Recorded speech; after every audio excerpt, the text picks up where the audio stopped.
Good afternoon, and thank you so much for the opportunity to brief you on the rescue effort that we have currently at Red Cross. Just by introduction, my name is Bernard Wessels. I'm the Group Head Health, Safety and Security for Newmont Corporation. I think keeping in mind that we've got 3 people underground, their families, and that is most important, I think, for all of us. You know, that is what we are here about today, is to make sure that we get them out safely. So first, thank you for being here, and I would like to provide you some information on the ongoing emergency response here at Red Cross mine in British Columbia. And we'll begin just to start with where did this happen and when did it happen. So on 22nd of July, 2 fall-of-ground incidents occurred just over 200 meters into our decline that leads to our underground project area. The area is separated from the producing mine. The fall-of-ground debris blocked the underground area, and the debris blockage is roughly between 20 and 30 meters long and 7 to 8 meters high. So firstly, at 7:47 a.m. that day, the initial fall-of-ground occurred. At this time, 3 contractor employees from High-Tech were drilling and working 500 meters beyond the incident's site zone. They immediately made contact, and these individuals followed exactly the protocol that we have at Newmont. So when we have an incident like that, we relocate to a safe space that's called a refuge chamber or refuge bay, and that's self-contained. These chambers are all around the site, you know, and they are equipped with food, water, and also the ability to generate ventilation and fresh air, oxygen. It is designed for an extended stay by design. So all appropriate emergency response protocols were immediately activated, and we suspended production at Red Cross operation or mine to allow the full focus of our rescue efforts and to make sure that we've got management focus as well. The production, as we speak, continues to be suspended, and only essential work is happening at the mine. So following our initial contact with the workers, there was a continuation of the fall of ground in the same location. So I think it's critical that we make sure that people understand that it's very localized. It is only in that area where we saw the fall of ground. That happened at around 10:30 a.m. It hasn't extended. We had the ability to fly a drone over that, so we know that the fall of ground is localized, and both, you know, in front of that and behind that we've got good conditions. No subsequent movement have occurred since then. These people are in a refuge bay that is about 700 meters away from where the incident happened, so a significant distance from there. So after the second event, we lost communication, and really the cables were damaged that delivered the communication to the refuge bay. We then deployed specialized drones to access the geotechnical conditions underground. That information continues to be fed back to our geotechnical specialists, both Denver, Vancouver, but we also have the chief inspector having a geotechnical specialist here to support us. Also very important, there's a natural flow of air, ventilation through the area, which makes you know, it's really a positive aspect for us because there's good air for the individuals. We also determined that the route to the refuge station behind the fall of the ground is stable. So as I said, we had the drone flying over it, and we could expect both areas. We have commenced efforts to safely remove the debris, utilizing a line of sight loading equipment or loader. So what it means is we don't have an operator on the machine. We've got an operator that stands quite a distance from there in a safe place and operate that machine as we move that. Want to make sure that, you know, I emphasized it on the previous call as well, that our first priority is to establish communication with these individuals, and that continues to happen as we speak in those efforts. So we are deploying systems, you know, because we had the cable that we've lost, we need to deploy specialized systems to see how we can get communication up. We're also actively assessing all methods and technologies available to conduct the response efforts successfully. I would say good efforts also from emergency response teams from our Brucejack mine, just, you know, around here, and then to see other industry peers supporting us. New Gold's, New Afton mine has also arrived on site, and they are supporting the teams.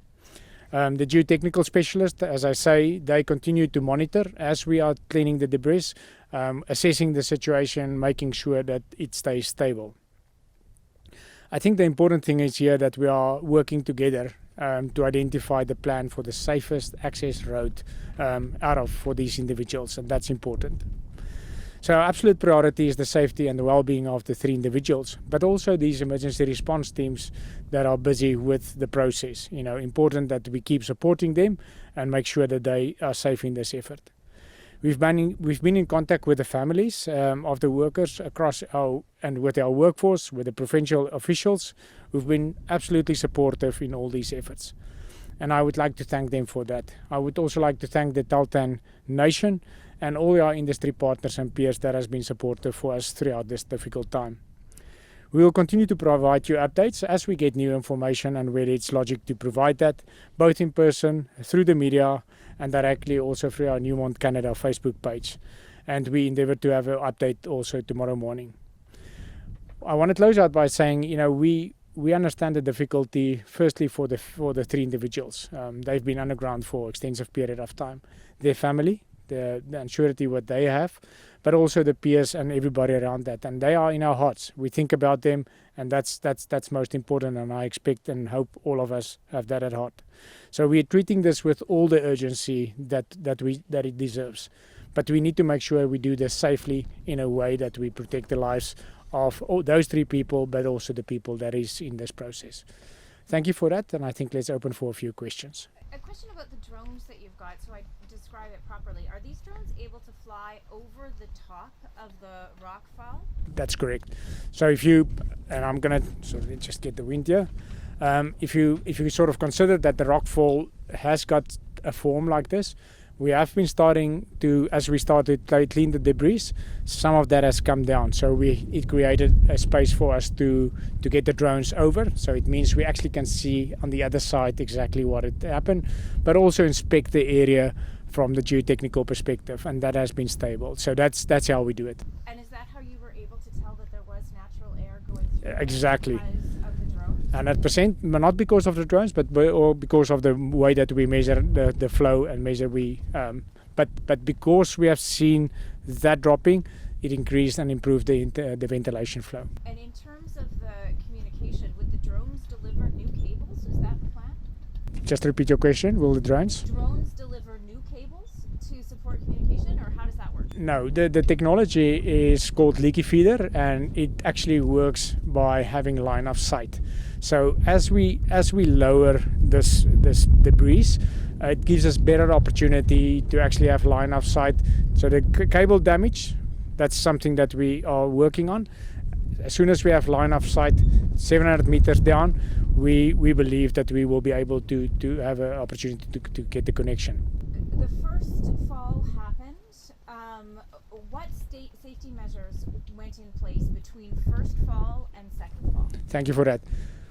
What I just said is, the protocols for us when we have an incident or have an unsafe condition is for people to go to these places of safety, which is called refuge base. That was the first thing. So we removed people out of harm's way, out of risk, made contact with them in that refuge bay, asked them to stay put, and we will assess.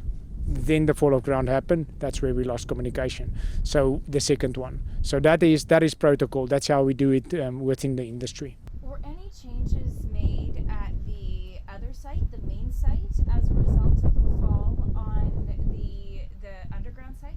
Yeah, as I said, operations has stopped, subsequent to that, and operations hasn't commenced. We are only carrying on with essential services at the operation. When did operations stop? Probably a few hours thereafter, and again, you need to understand that the underground operation and the surface operation, there's no relation. So it's got to have nothing to do with each other. So it stopped a few hours thereafter. I think the first priority was to assess, to understand what is happening. Management got into a room, understand and assess the situation, stopped the operation, and focused absolutely on the rescue. Did the operation and the blasting, appreciating that they're two separate things, and I was speaking to an expert at UBC and said that the chance that it would be linked is highly unlikely, but was there blasting happening between fall 1 and fall 2? No. And this happened at 11, as we said, at 10:30 in the second fall. No blasting activities. There was hauling activities and loading activities. at quite a distance from there. So there's no relation between what happened underground and our surface operations. Tell us about the morale and how positive you are about succeeding to get them out as soon as possible. Yeah, absolutely. I mean, and firstly, this is well planned, well assessed. I mean, that is the first priority, and I think that's where the team is. We are certainly positive, and the morale is good within the management team as well as the emergency response teams. But ultimately, we want to do this in a safe way, and that's most important. So I would say for sure the morale is right, and the morale is there. Everybody wants the people out. But more important, everybody understands that if we don't sort of plan and execute this safely, that will not be worth it. So that's where we are. What's the protocol once they run out of water or food or anything? There's like other places they can go? Correct. And again, want to sort of re-emphasize that these refuge bays are designed for extended time underground. So both ventilation, also food and water. But as I said, we have now established there is good ventilation flow through the mine. So I think that is less of a risk. From a food and water perspective, it's designed for 16 people in that. We've got 3 people. So they've got ample food. Should that continue and should the rescue process extend, we have every 750 meters underground, we've got one of these, and I think we've got 11 of those. So from that perspective, we believe that we're good, in a good spot. Are family members of the people trapped on site? No, family members are not on site, and I think also, just back to our partners, High-Tech, they have communicated with the family. They are keeping the family up to date on progress and sort of give comfort to them. But no, they're not on site. Is there any additional equipment that will need to come in when you look at actually physically removing the people out? No. We've got all the equipment. We brought in a specialized drone, as we indicated, to make sure we've got the distance that we can travel. But we don't need more equipment on site. We've got the equipment to do the work that is at hand. What's the greatest challenge of this rescue? I think one is being patient, because we all, as this conversation is, we wanna get there. And I think it's more important for us to make sure we do it in a safe way. So I think that is important. We need to clean the debris, and that takes time, and we need to get through that. I think that's the important one. So, and then just maybe lastly, the assessment to make sure that the conditions are stable. I think that's probably the most important piece of planning as how we go forward. So those are the key themes I think we are working on. Is there any indication why this happened? Look, I mean, ultimately, our priority now is getting those 3 people out. Thereafter, I can assure you, Newmont will, as a company, we will do a significant investigation with the right specialist and the right people in there. We will be transparent in that, because I think important is we need to learn, but we need to make sure that industry learn from that. But I don't want to speculate on that now. Our priority as Newmont is to make sure we get these 3 people out. We do need to get Bernard back to the front line, so maybe I've just got one more question. Sorry. Just what kind of training do the miners go through, and what do you think they're going through at this moment? So part of our onboarding, as well as our induction, both our own employees as well as our contractor employees, get through the onboarding process where we talk and we teach them around emergency response. So that is important. So they understand exactly in a situation like that, exactly as they reacted, there is certain protocols to follow. Then throughout the year we do drills to re-emphasize that. So we will do a drill to say there is a situation underground, what do you do? So this is continuous effort to make sure that people are well trained. And I think the evidence is there that they, as soon as that first incident happened, they followed protocol, they moved to the second to that chamber, and that's where they have been.